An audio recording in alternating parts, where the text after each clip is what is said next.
Well, good afternoon. I'm Puerto Rican by birth, both parents, and I came to Canada in 1972. And in 1972, very, very different Canada. It was in the hangover of the Trudeau era. It was the big hockey game, which I had never seen hockey. And, people knew that I came from very far away. I was living in residence at the University of Windsor. And, people kind of felt sorry for me. They thought, oh, this poor guy, he's so far from his family. Maybe we'll have him over for dinner. And all the time, people would invite me over for dinner because they wanted me to feel really good and feel at home. So time and time again, and I can't tell you how many times this happened, they'd make chili. And I thought this was really exciting because I had never had chili. As many, many Latin Americans never eat chili, but it made me slowly begin to realize that this whole idea of otherness was something that I hadn't really experienced. I lived in the United States as a kid, and as a kid, you're oblivious to everything around you. And then as a teenager, living in Puerto Rico, living in Venezuela, I was just, part of the mix. Everybody was as tall as I was, in my view. Then I came to Canada, and suddenly, oh, geez. So I began to look around and try to see what it was that was different about me, or how people were trying to interpret what it was to be that other person or to be that other character. And over the many years in my work in music, I have sort of had this side, hobby of trying to observe the representation and the misrepresentation of Latin American culture. Now, this goes way back to early Hollywood. Actually, it goes to before Hollywood. It goes back to opera times. But in terms of Latin American culture as urban cultures and so forth, this has been represented and misrepresented over thousands of films, many TV shows later, and radio and all sorts of other media. And I have a number of images. This talk today is about ideas and ideas about otherness, and I want to walk you through a few of those images and try to tie a number of them together and to see who were the change agents that had at least made some strides in trying to get us from one understanding of what it is to be Latino to the contemporary setting. Let me start with Rudolph Valentino, Italian-American, major icon of the early silent movie days. And the picture is from a very famous film called The Four Horsemen of the Apocalypse. As you can see, Rudolph, handsome guy that he is, he's wearing this bizarre sort of looking outfit that is in fact an authentic outfit, or an authentic, elegant outfit of the gaucho culture of Argentina, from the plains of Argentina. It's, you sort of wear this to kind of keep warm while you're out in the country, tending to your horses and your herds. There's that shawl, yeah, that's all really typical. There's that hat, and there's a lot of people call that a flamenco hat, because in fact it comes from Spain. It has a couple of little tassels, and sometimes those tassels are all around the rim. And we're going to see this image a little bit later, but it was the gaucho culture. Okay, so this is Argentina, bottom of South America, and we're going to see this image represented again a little bit later. This image also of the sort of, look at his look, is like the intensive super stud guy, Latino image. Now, it was this movie, The Four Horsemen, one scene in this movie where we for the first time saw, or at least North American audiences for the first time saw, somebody dancing a tango. And the tango, the guy, Rudolph, I can't remember his name in the film, has a rose in his mouth. And I thought, okay, well, that's pretty bizarre, because when I saw this movie, I was an adult, and I thought, a rose? First of all, gauchos are from the country, tango is from the city. So it would be like, somebody from Inuvik, doing sort of hip-hop. The first time you see it, you think, these things don't connect. And they don't connect up there or down there either. The rose in this mouth, the gauchos don't do that, and the tango dancers don't do that either. But I sat on a bus not too long ago, the number 9 bus on Broadway, and I'm looking at an ad on one of those, the wall ads, and there was the depiction of somebody dancing a tango with a rose in his mouth. This was maybe the 1920s, so almost 100 years later, we still have that pervading image. Here's another one. How many of you have never seen this type of an image? Okay, now there's a reason for this outfit. I mean, you see the sleeves on the guy, puffy sleeves. These are really for show dancing, and they were popularized in Havana and a number of nightclubs, and also in Brazil. And they're meant to emphasize your arm motion as you're moving. In rumba dancing and a lot of Latin dancing, it's all hips and it's all the arms. So you want to emphasize that. And of course, in the women, you're emphasizing the hips and you're definitely emphasizing the arms. Works quite well. I can't tell you the number of images where I have seen this, and you'll see it shortly again, where this is depicted once again in contemporary media as if this is, you know, how the people in my neighborhood, my cousins walk, you know, go to 7-Eleven wearing that kind of stuff. Another one of my favorites.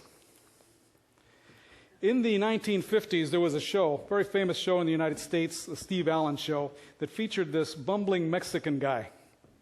This bumbling Mexican guy is actually Hungarian, and Dana, I can't remember his full name now, but made incredible strides in American TV by playing this sort of innocent immigrant, not too smart but adorable in his otherness. His name is missing the verb on purpose because he would be introduced and he said, "My name, Jose Jimenez." And people just absolutely loved it. And, you know, I knew actually a lot of people call Jose Jimenez. It's sort of like Steve Smith or something like that. It's a common name. And I was never sort of taken by the character. He wasn't, he was sort of adorable and stuff, but he was sort of only one way that people could understand that Latin culture is, yeah, the guy that works down the street or the guy that cleans your bathrooms or whatever, yeah, he's just like Jose. He's another one of those images that we still have today. And unfortunately, this is the one that makes me cringe every day. Is the next one. The #1 most recommended national mobile phone company never gets old. But I thought I'd try a new look. And perhaps a fresh new lady friend to match. Hello, señorita. Oh, kudo. Really? Every day I see this image in one way or another, and his use of the señorita. That's all you seem to hear in a lot of these depictions of Latin men, as if, you know, my mother wasn't somebody too. It's my cousins. You know, whether you're married or not doesn't really matter. But in a lot of these ads, it's all about the stud guy with the señorita. It's all about this false image. It's all about supposedly being cool. Of course, at the end, they put the Caucasian guy who's suddenly kudo. He's the cool guy, kind of takes over the scene as if to sort of be a self-effacing El Tabador, which is the name of this character, which, by the way, means nothing in Spanish.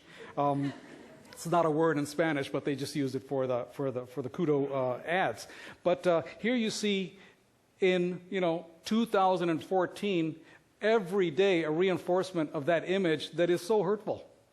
This is the depiction is, of course, a wrestler in a style of wrestling in Mexico called lucha libre, which is, it's fantasy wrestling. It's what the WWF tries to imitate. These guys were doing this in the 40s and 50s, and then American television kind of caught on that this is actually really popular. And a lot of the World Wrestling Federation people began to use this, but they don't use the masks. These guys always use the mask. Anyways, painful. So somebody recommended that I see a film the other day, a type of film that I would never see, and that was the Lego Movie. And I thought, okay, I'll watch anything, just about. So I watched the Lego Movie, and I have very fond memories of Lego and Christmas and, walking through my basement and having scars in my feet because of the little pieces of Lego that my kids would leave on the floor. But here in the middle of the movie, a Mexican mariachi band the big businessman is introducing Taco Tuesday. Nothing wrong with that. You see the mariachi, you see the hat, that's real. The shawl, that's real. The colors, that's real. The piñata on the back, that's real. The maracas. Another one of those conflated images. It's not that Mexicans don't play maracas. Mariachi players don't play percussion, period. Never. And you're going to see this image after image after image. As long as it's Latino, give them a pair of maracas, and they're happening, right? And so here in a film that's I mean, it's kind of a cute film, I guess, and the characters are very good in it. But here we see the images reinforced one more time. It was almost depressing, but I've come to a philosophical understanding of where we are. So where did all these images come from? These images came from early TV. And there were a number of agents in early TV that began to change the image of the Latino in North American perception and international perceptions. And I want to give you an example of a very good one. This is Desi Arnaz. If you don't know the name Desi Arnaz, which you may very well not know, Desi Arnaz was married to Lucille Ball. And they had what is considered the most popular TV show of all time, the I Love Lucy show.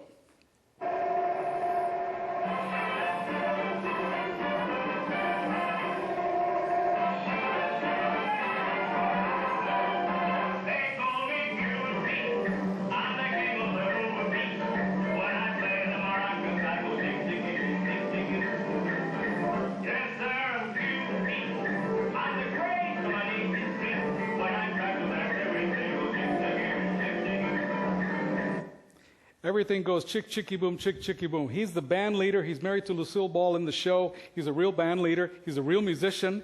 It's a real band playing real Cuban or Afro-Cuban, what later became known as salsa music, but this is Latino music. Cuban Pete is the first image of the Latino as the Latino that he is or that he represents. This is the first show where a Latin American man and a Caucasian woman actually were married to each other on television. This is the first show where they actually slept in the same bed. It's that revolutionary. And you think of the show as something innocuous. It was a major shift in the perception of Latins in North American culture. You're going to see a little bit of this scene very shortly in the next excerpt. Here's another example of what I call a change agent.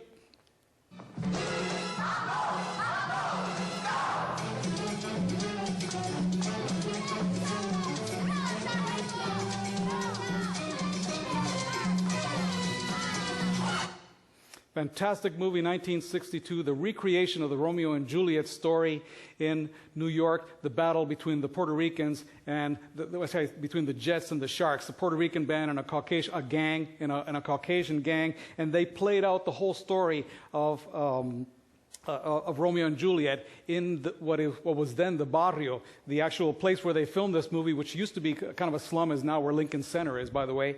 But Jerome Robbins, Stephen Sondheim, and Leonard Bernstein wrote this music based on the music that they were hearing, the music that was emerging in New York at the time, which was the emerging presence of the Latino artistic expression in North America. It was an incredible transition to something that had never been seen before and made major changes in that perception. He got mad that I said that on television. Oh, I got to go back to this guy. Hang on. Freddie Prinze, comedian. 1970s New York, again, trying to reflect the real Puerto Rican, the real one that was sitting there, trying to get apartments, trying to have a hard time making a life in North America. Freddie Prinze began to turn the tide on trying to understand, and in a sense, making fun of Puerto Ricans themselves, being one himself. He was famous for a line that said, he was referring to working class people as trying to distance themselves from the work, and his line was always, "It's not my job, it's not my job." Oh, sorry. Go back one more, and then forward. He got mad that I said that on television. He came to me in the lobby. He said, "Freddy, why you make fun of me? Do I bother you? I don't bother nobody. I'm a nice man, but you talk about me again, I kill you." I said, "If you don't like it, why don't you shut off the set?" He goes, "It's not my job." That was an incredibly famous line. Actually, when I came to North America, I had that accent. But life in 1972 was a lot easier without the accent, so I lost the accent. But anytime you want to, I can go right back there. No problem at all. Okay, the next example.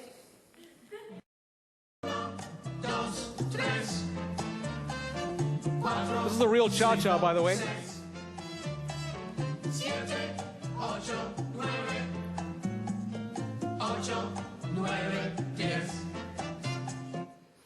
Sesame Street.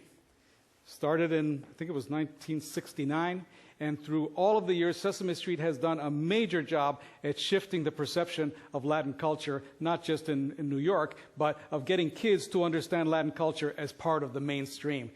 This is Celia Cruz, she died a few years ago, but is considered the queen of salsa music. Here's another one.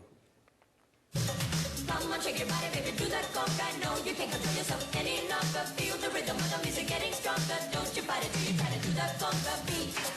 1985. Gloria, Estefan, and the Miami Sound Machine changed the whole Latino scene. They mixed salsa with pop music, with videos, mainstream media, and pretty much transformed the scene to a point where today's hip-hop owes a lot to the work that Miami Sound Machine did during this time. This was a fantastic excerpt called the conga, and the conga is a marching beat that happens in carnivals in Cuba.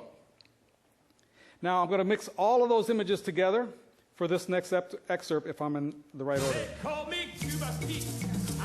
Remember the you saw?